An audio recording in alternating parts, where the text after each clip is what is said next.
Hi, my name's Charlie. I'm an alcoholic from Camarillo, California. I'm only $600,000 away from Oxnard. I want to thank Lisa for inviting me here, and I want to thank Nick for picking me up at the airport this morning. And I want to thank Debbie and Kent for being my hosts and treating me like royalty. It's always nice to have friends, to see friends I have known for a long time. And so here we are. I'm an alcoholic. I don't have any outside issues. Okay, let's put away all our little devices. Okay. So if you need to know, I was told this when I was new, that anybody who's just broken up with somebody is usually in the first three rows of the meeting. So you can gauge accordingly, because their sponsors told them to sit up in the front so they don't look at everybody else in the meeting and try to seek out who they hate. Also, if you're afraid to work with new people, because there are a lot of new people here tonight, if you're kind of uncomfortable, because I know a lot of guys in their 30 years sober that are uncomfortable working with new people, and tell them there's a method to it. Just give them your phone number. I guarantee you they'll never call you. Giving a newcomer your phone number is like giving a cross to a vampire. They just, oh, especially if you say, call me at 10:30 tomorrow morning, I'll be waiting. That works all the time. So worked on me. Anyway, my father was a drill instructor in the Marine Corps. My mom was a humble virgin woman, and I'm an only child, and I've been sober since the 11th of June of 1981. I've had two sponsors since then. My current sponsor's name is Bob Regan, and he lives in Oxnard. What a coincidence. And he's been my sponsor for about the last 20 years. And these two men changed my life. They shaped my life. And I had no idea that could happen. I thought I was too smart for this. I thought I was too lost for this. Now, I'm not one of those people who says I have a really bad story. I don't. I've never come out of a blackout yelling, "Cover me, I'm going in." I hear those stories all the time. I knew a girl. I was telling Debbie this at dinner. I knew a woman when I was newly sober who, if you think your story is really bad, she married her own dad. Yeah, you hear the intake of breath around. That's a meeting killer when someone says that, because you can't top that. You just can't top that. Everybody, you can see the ones that the people think they're really badasses. They go, huh? Like, she's got me beat. I fold. Yeah, she did. She was my friend, and I could trot her around. And people would say, yeah, I did 16 rehabs. Yeah, really? She married her dad. Yeah. So my story is relatively dull. I apologize in advance. No one's ever jumped up and thrown their crutches in the aisle when I was speaking, but I have a pretty basic story. I don't like people as a species. I can't stand their little ways. I can't stand their insensitivity to each other.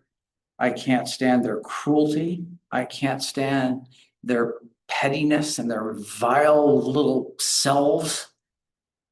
I can scarcely look at their frothy little awful ways, and yet I demand their approval all the time, and it's exhausting. And it's like having an emotional slinky going. I was like, get away from me. Whoa, whoa, whoa, whoa, whoa. Where are you going? That back and forth all the time. And it's exhausting. And my father got out of school in the 5th grade. And my mom didn't last much longer in school. In 7th grade, they were both Depression era kids. And so they had a lot of expectations on me as far as being their only child to actually go to college, maybe, or finish high school would be, finish grammar school. I remember I went back that far. And I was just, paralyzed with, I was crucified on the cross of potential. I don't know if you've ever had anybody tell you you have potential. I see a lot of people in here who've got a lot of potential. Most of it unused, like my own, because they don't tell people who are actually using their potential that they have potential, because the people who are using it don't need to be told that. But I had lots of potential, and it seemed like everybody wanted to tell my parents that, teachers and counselors and priests and all kinds of authority figures would assemble my fifth grade dad and my seventh grade mom in their office, and they'd have a folder, and you could see them, looking through the folder in the way that they do. You know who they are. If you don't know who they are, you're probably dating one of them. But they look at this folder, and then they would go, Charles has a lot of potential. We just don't understand why he doesn't do anything with it. And my reaction was always the same. And that was, I know I've got potential. Now my mom and dad know I've got potential. Thank you very much. It seems like all God's children know I've got potential. And I want you to know, all of you, that I will use that potential when I'm goddamn good and ready, but not that much sooner, because I'm not your pet poodle and I'm not going to be jumping through the flaming hoop for you. Okay?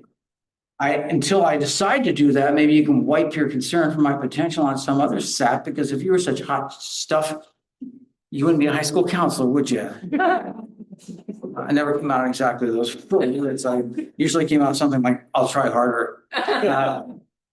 And there you have my story in a nutshell right there. I got out of high school when I was 17 with nothing but my potential flag flying. And I wound up getting I got in the music industry as I was a clerk at a record store. And I was working there, and these guys,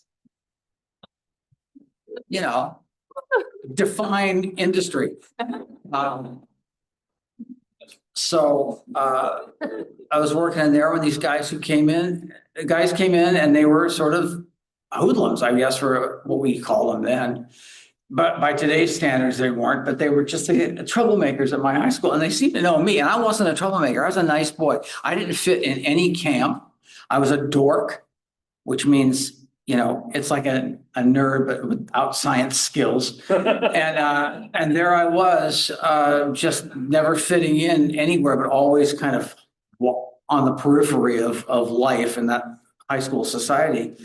And here were these guys that were trouble. They made the football players step aside. That was cool.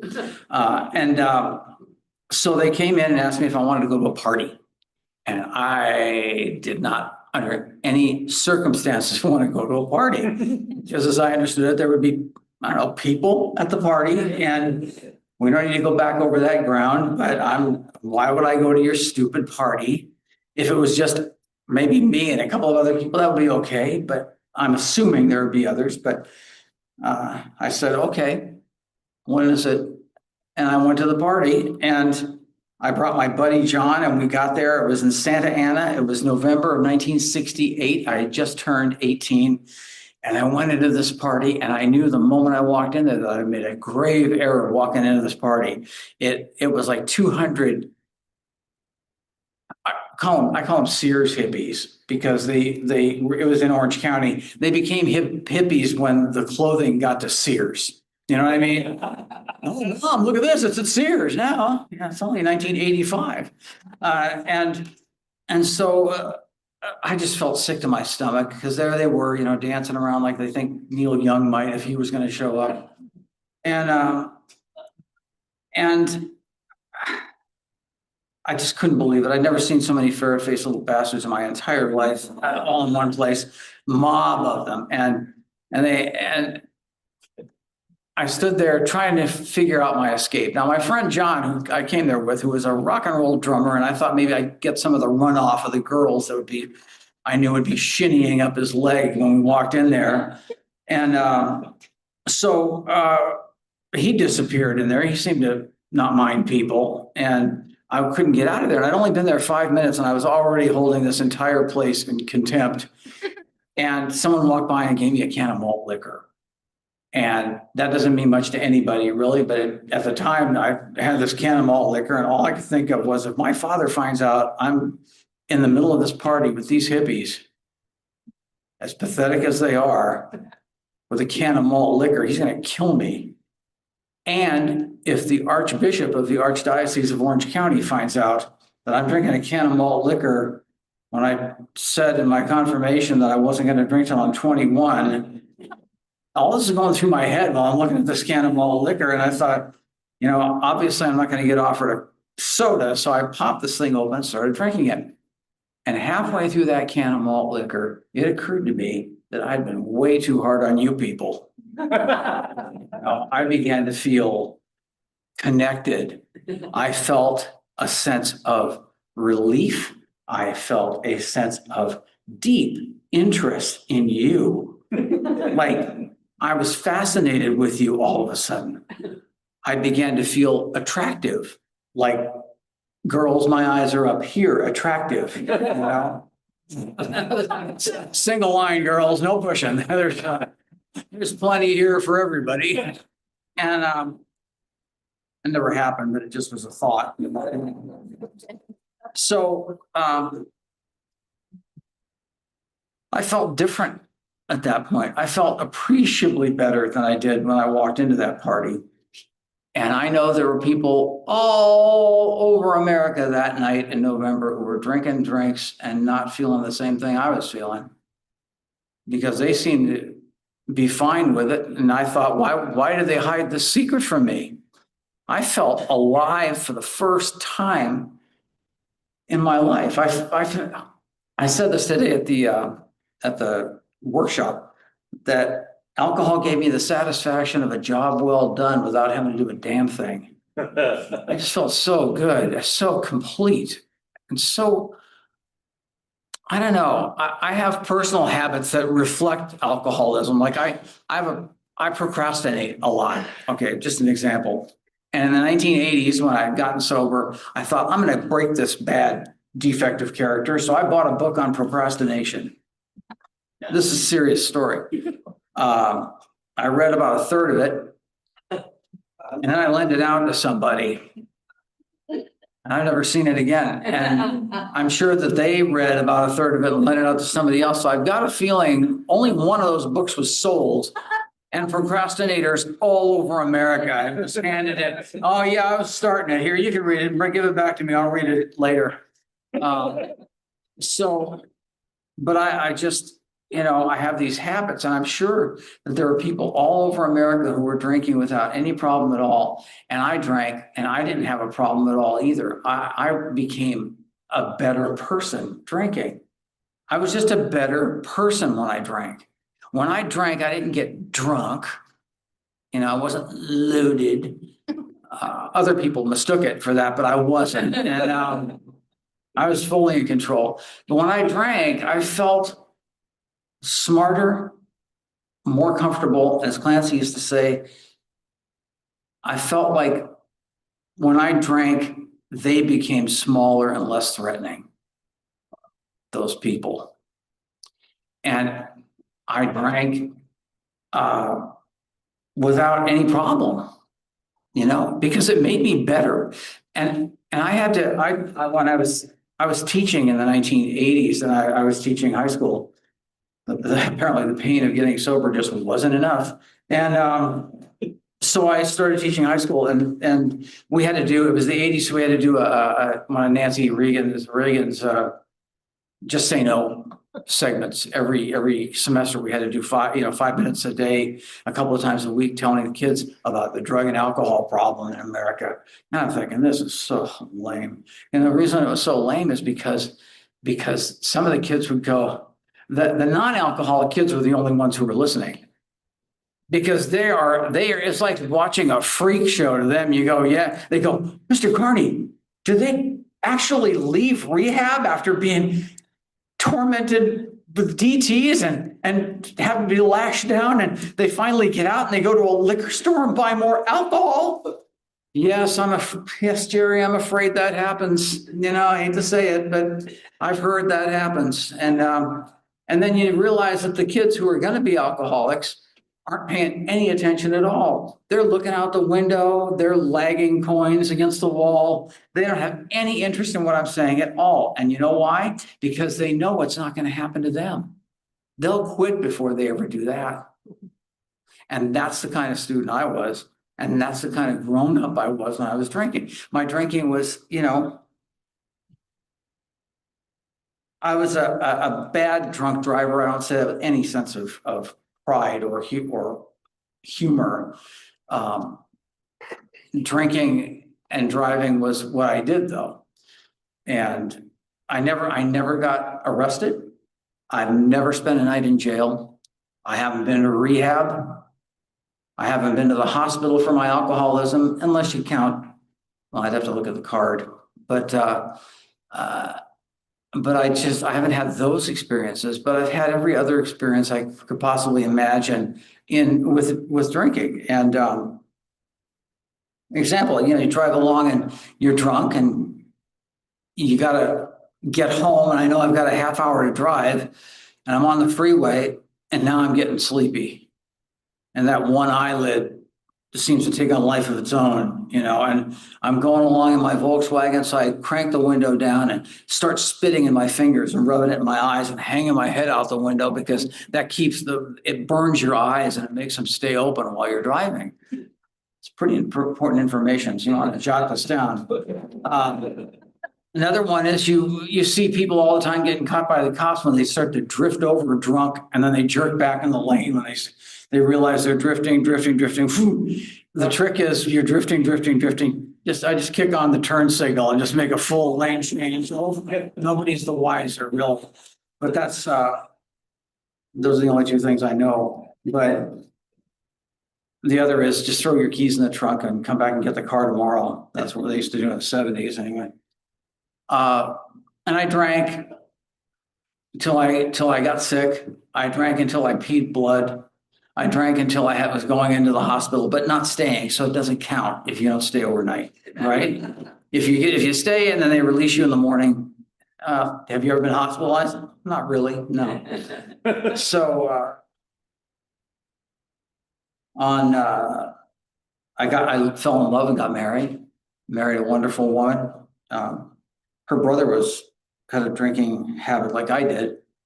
And I'd only met him once before for about 20 minutes. And then he was going to come over to our house, and I was going to get to know him. He's going to be my brother-in-law soon. So he comes over to our house, and she'd said, Bob shouldn't have any alcohol because he's been in lockups and all kinds of things with his drinking. I said, okay, that's not a problem.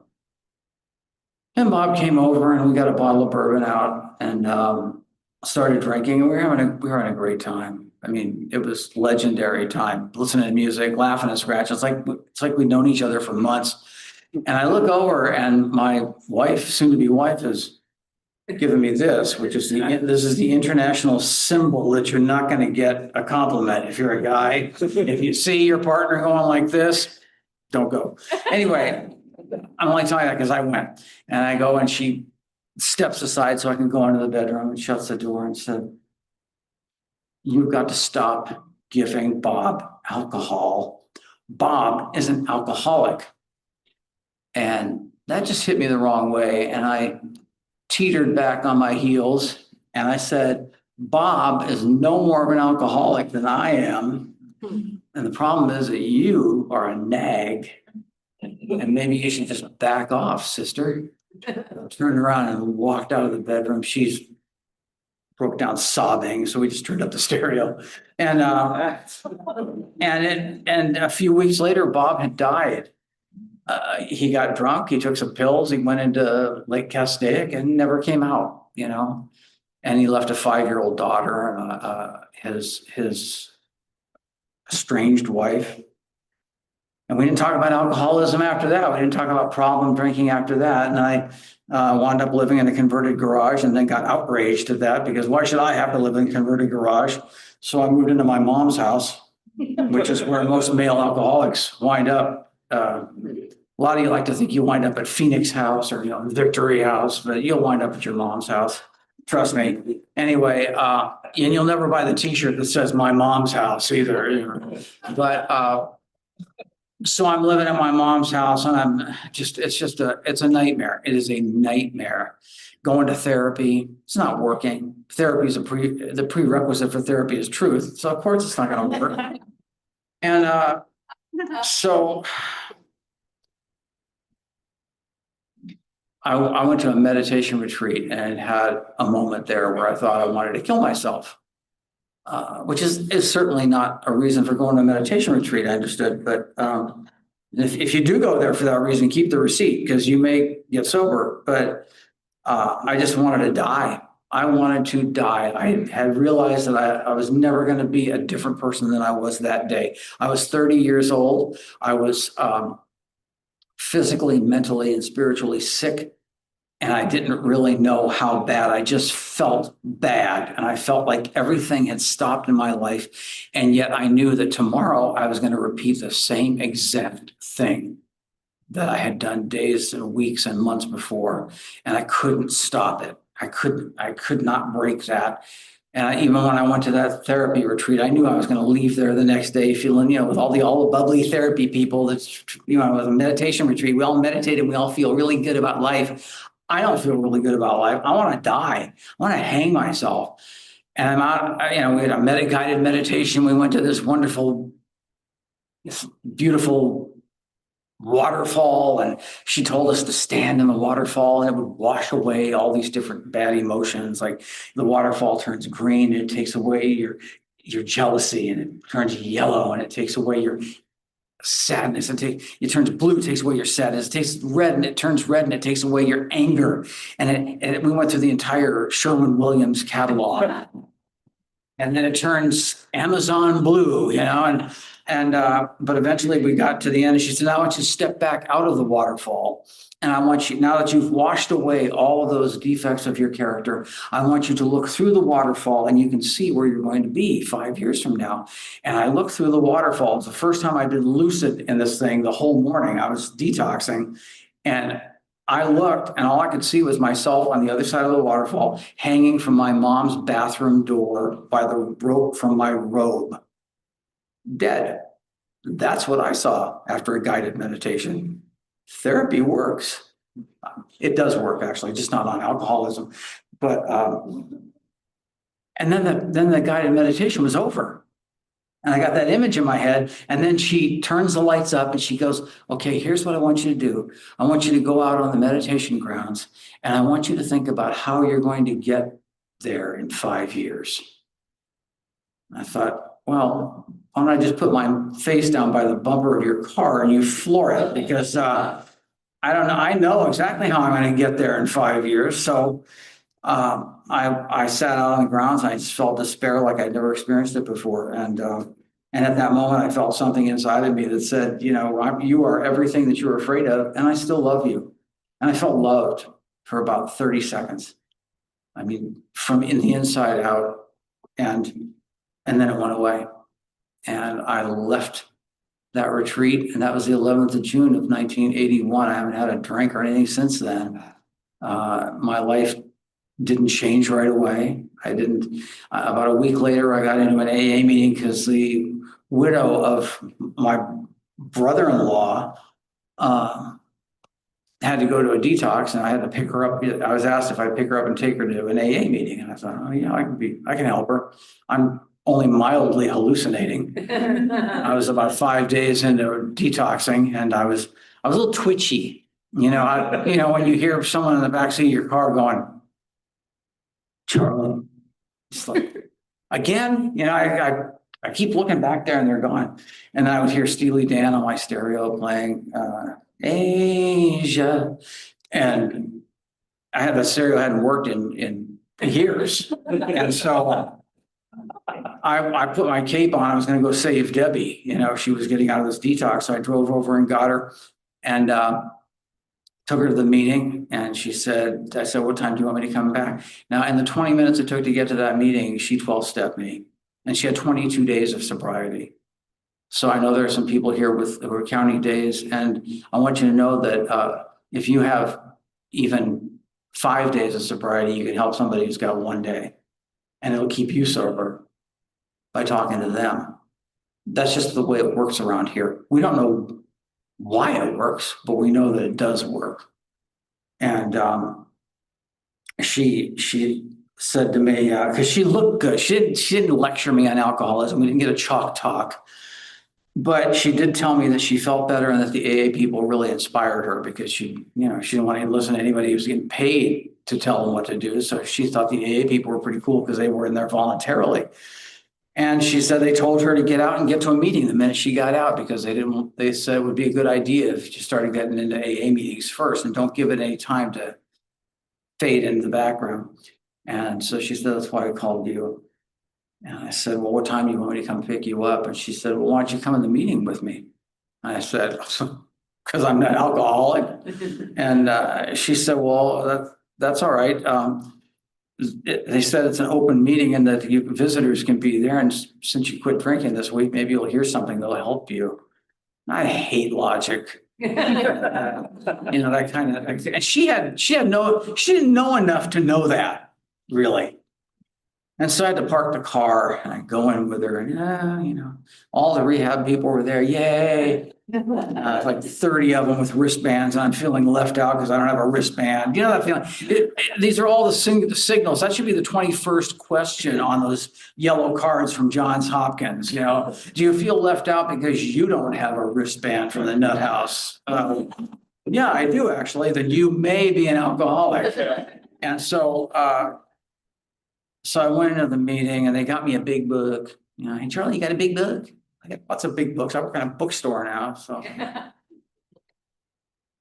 and so they brought me over to the literature lady and she gave me a big book. It's on special that night. I didn't understand. I didn't know why. I went there and she said, here's a big book. It's $5. I knew I didn't have $5. I reached in my pocket. I had 3 of these dollar bills that looked like they'd lost their will to live. Laying in my hand, and I said, I'll come back next week and get it. I was not coming back to this place. This is lame. This is so bad. And she goes, well, wait a minute. This is the second Sunday of the month. They're only $2 tonight. I thought, am I being conned? Because I'm too twitchy to really know I'm being conned. And she said, here, and she reached out. It was so sad.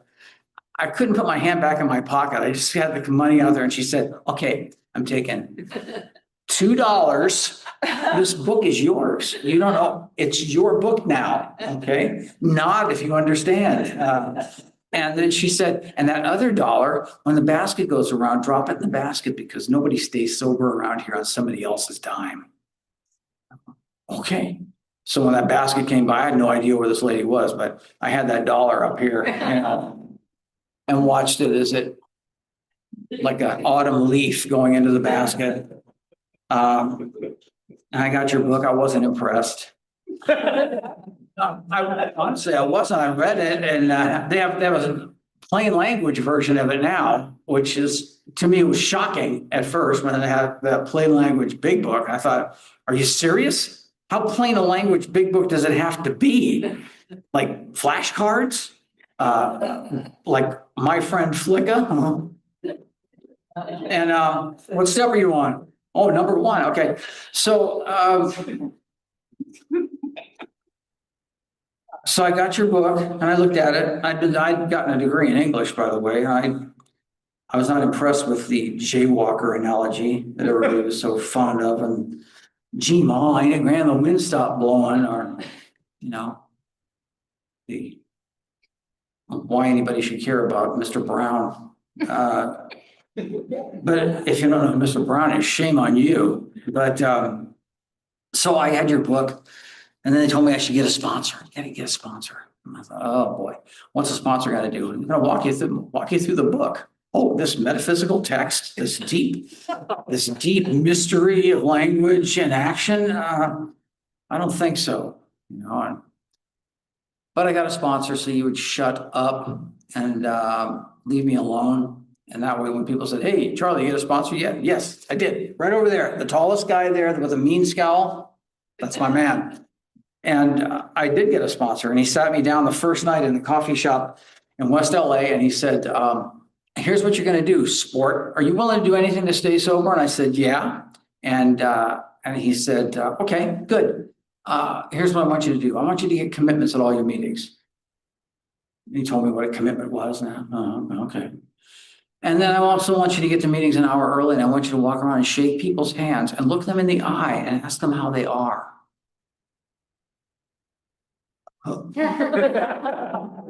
Shake their hand and ask them how they are, like I'm a caring person. He said, yeah. I said, okay. And he said, and then I want you to get phone numbers from all the guys that you run into, ask them for their phone number. And then the next day I want you to call one of them and just say hi. Okay. And I want you to go out for coffee with us afterwards so you can see what AA is like outside of a meeting. All right. And also before Friday, before the men's stag, I'd like you to shave that stupid mustache off and get your hair trimmed. I'll see you Friday. I said, well, I'm making the incredulous face.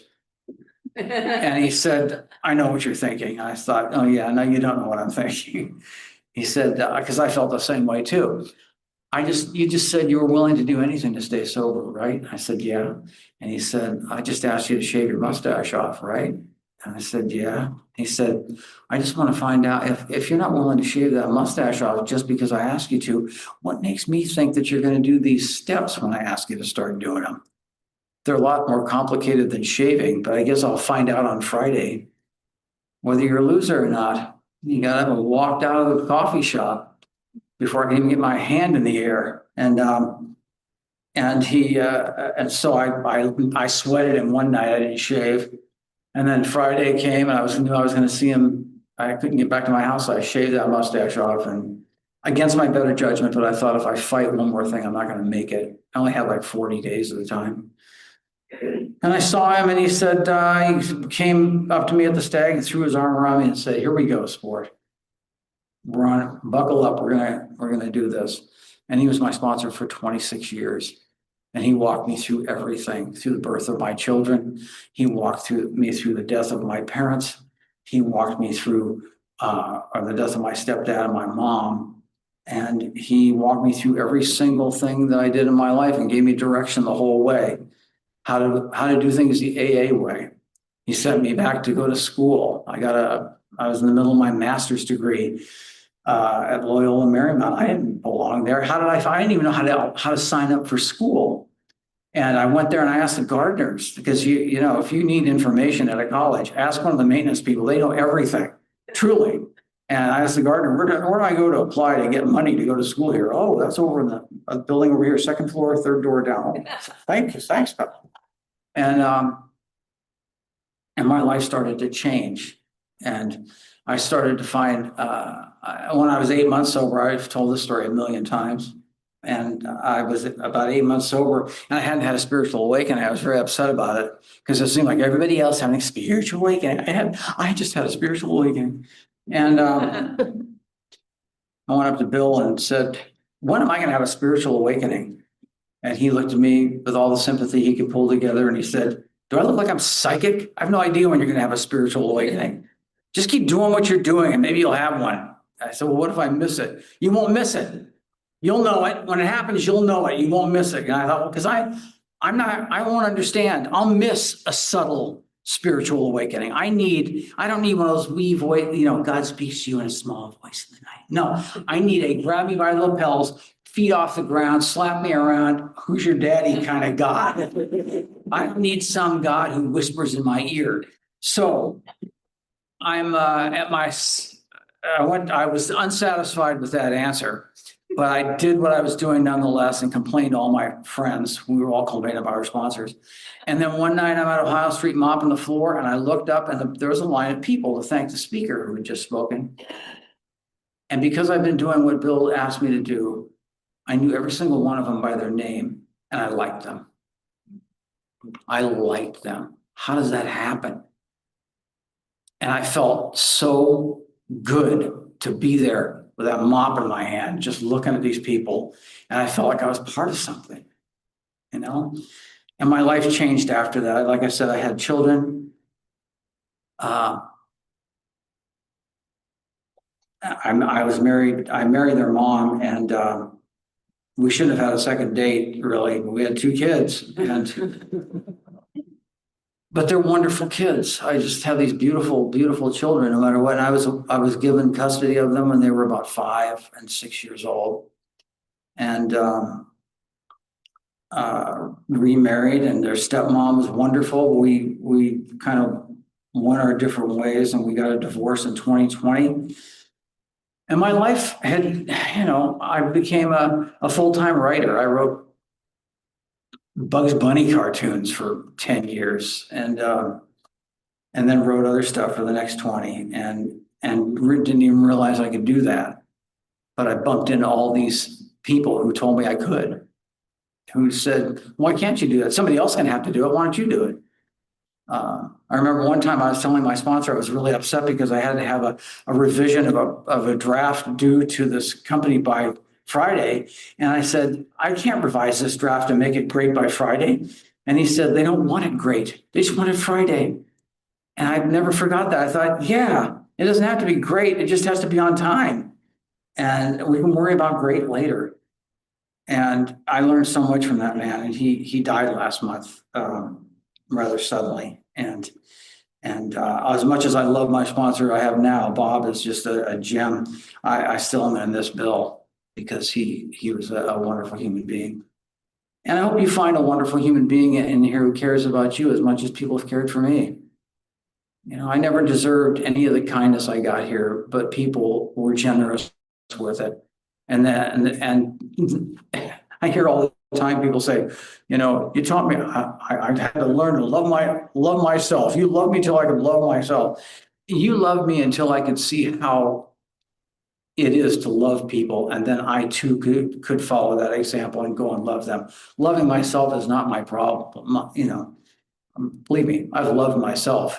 Trust me. But some lonely Saturday nights and I have, but I haven't learned how to love other people until I watched the people who cared about me show me how to do that, so I too could do that and sponsor people and answer phones and give rides and do all the stuff that we do around here to stay in the middle of it. And the only thing that I can tell you that works for sure is to stay right in the middle of Alcoholics Anonymous. I have my son living with me now. My daughter is happily ensconced in her area. And we talk all the time and text back and forth. My daughter's my horror movie date. There's nobody else to go see gory horror movies with me, but she will. And so that's my date for that. And I'm in a beautiful relationship with someone that I really deeply love and care about. And my life is fine, except, fine, except in the areas where it's not. And those things I have examples here to lean on. I have people to care about, and I have a set of tools that I can use to resolve those problems. And it's all managed by a power that's bigger than I am. We can all find, you can find a higher power. You don't have to believe in God. You don't have to believe in God. You don't have to believe in any kind of organized religion. You can be an atheist here and be perfectly comfortable as long as you understand one thing and recognize one thing, and that is to look around at what's happening in AA. Stay for a few months. Watch the women who come in here all messed up with messed up kids, dragging them by one arm down the aisle to get a seat. Watch them in 3 months when they take a 90-day chip and they're bringing in a clean child who's better behaved and they're happy again. Watch guys who come in here who don't look like they know how to talk to anybody, and watch them in 3 months when they start coming out of their shells a little bit and are eager to talk to other guys about anything and be open with them. Watch what's happening in here, because it's not me and it's not you, but there's something in a room full of us that happens. And whatever name you give that, that'll be your higher power. Give that power a name, and you can be an atheist and still call it whatever you want to call it. But there's a power in here that we don't have on our own, but we do have it in here, and we give it to each other. We share it with each other. We can't see it in ourselves. I can't see that higher power. I know many of you have blocks to drive home, but now I forgot what I was going to say. I was start all over again. I